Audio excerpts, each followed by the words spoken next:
सुद्धा अकर्म असतं, कधी कधी अकर्मात सुद्धा विकर्म असतं.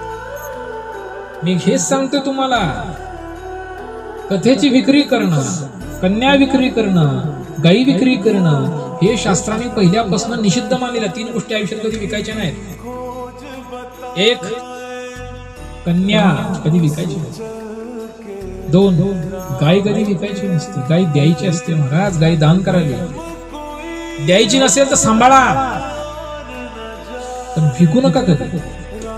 कलियुगामध्ये कन्याची विक्री पहिला सुरू झाली, गायीची विक्री सुरू झाली, राहिली कथेची, ती या महाराज लोकांनी केली.